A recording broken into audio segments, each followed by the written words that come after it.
Welcome to USSO's Eyes on Events. Hello and welcome to the second episode of our new series on teaching and American Studies here at USSO. Today we're discussing the Bridging the Resource Gap initiative, an initiative run by BAAS. Bridging the Resource Gap aims to produce resources on American Studies and American history for people aged 16 to 19. As ever, I'm joined by USSO's Social and Outreach Editor, Sam Furban. As for our interviewees, we're very excited to be here today with Dr. Emily Brady and Emma Hall. Dr. Brady is currently a Broadbent Junior Research Fellow at Christ Church, University of Oxford. She researches the role of black women photographers during the Civil Rights Movement and is also the early career representative for BAAS and, very, very excitingly, USSO's former events editor. Emma Hall is a PhD candidate at the University of Warwick, where she investigates American exceptionalism at the grassroots as produced and reproduced through textbooks and classrooms. She's also BAAS's postgraduate representative. We also want to express thanks at this point to their collaborators on this project, Katharina Donn and Keisha Bruce. So thank you to both of them.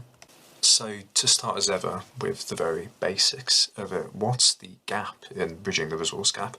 And could you just talk briefly about how this project came about?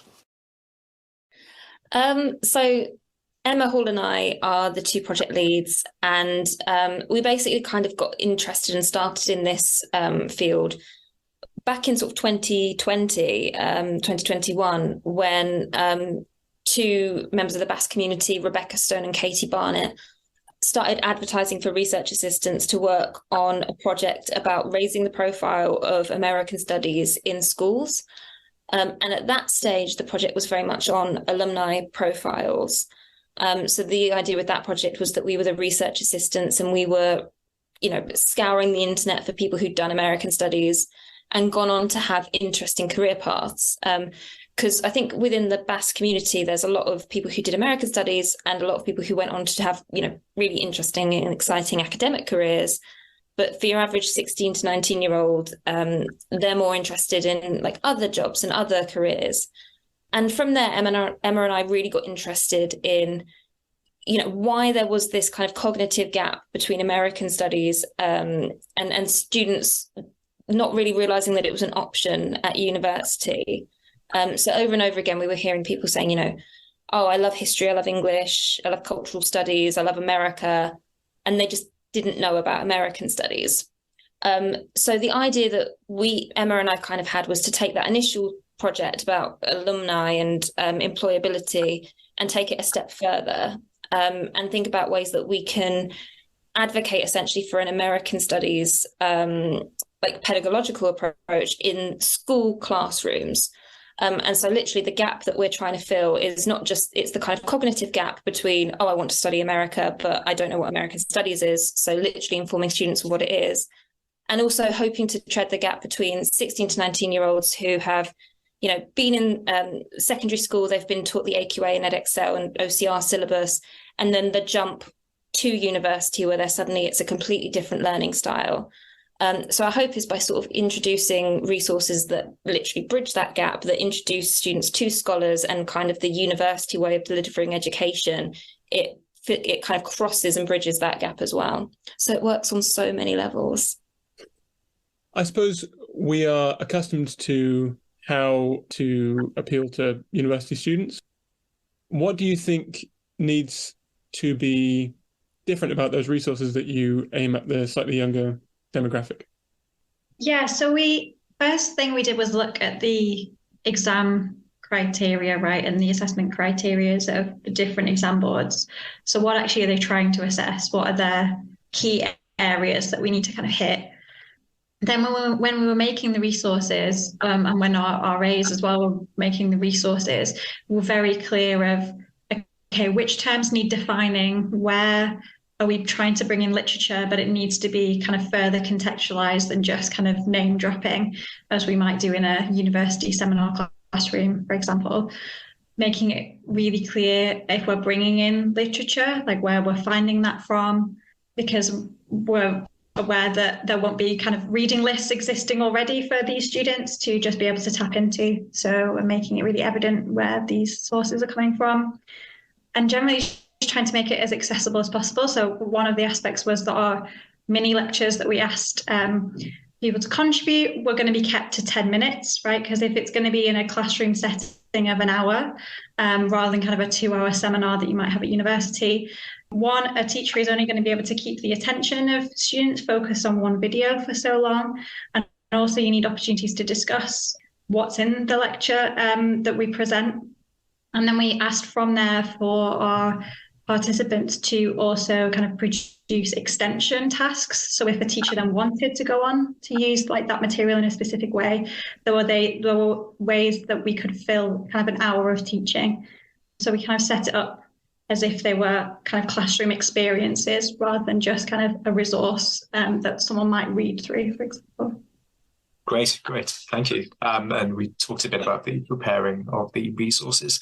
The second component of bridging the resource gap is preparing resources to demonstrate the benefits of studying American studies, aimed at careers counsellors and academic advisors and chairs of higher and further education departments.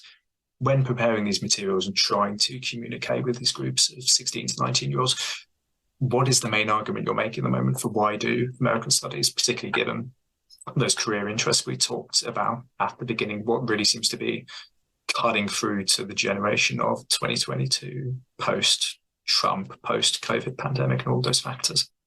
Yeah, well, two people I really want to mention here are our research assistants who worked on this project, Keisha Bruce and Katharina Donn.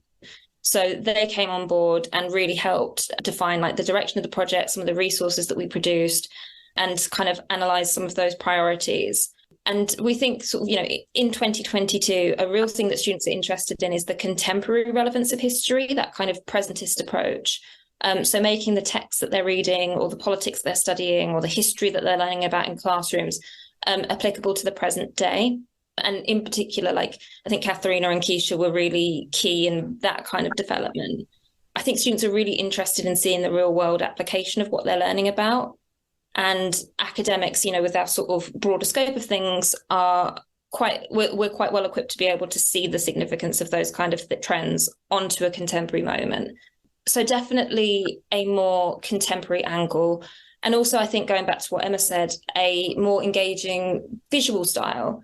So, it's not necessarily enough to just have lectures on a slide. So utilising video, multimedia, and catering to like a demographic that's interested in multiple medias and multiple ways of learning about things. Because I think that this project provided a really nice space to experiment pedagogically with some of those new, more video and audio outputs than you might do if you were just getting up and delivering a lecture in a lecture hall. So yeah, I think those are some of the priorities, and I think that Keisha and Katharina were really key in helping develop those. That's great, thank you. And speaking more generally, this project, the Bridging the Resource Gap project, requires, working with lots of different initiatives, networks, communities, like ours, USSO. What do you think have been the biggest challenges and rewards of that broad community that you've been working with? So I'm going to speak on Emily's behalf here. So I'm just going to talk about kind of some of the issues that we've faced around kind of coordinating different areas. So, right, the amazing benefit of American studies is how broad it is across different areas of study and areas of research. So we look kind of cultural, music, film, literature, politics, history, right? All these different areas, but then trying between the four of us on the project to cover all of those different areas and those areas of expertise was always going to be difficult.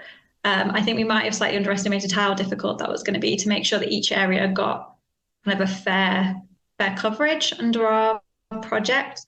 We tried to make sure we did with the mini lecture series and also with the individuals that we interviewed at the BAAS conference that then ended up in our kind of alumni profiles and videos.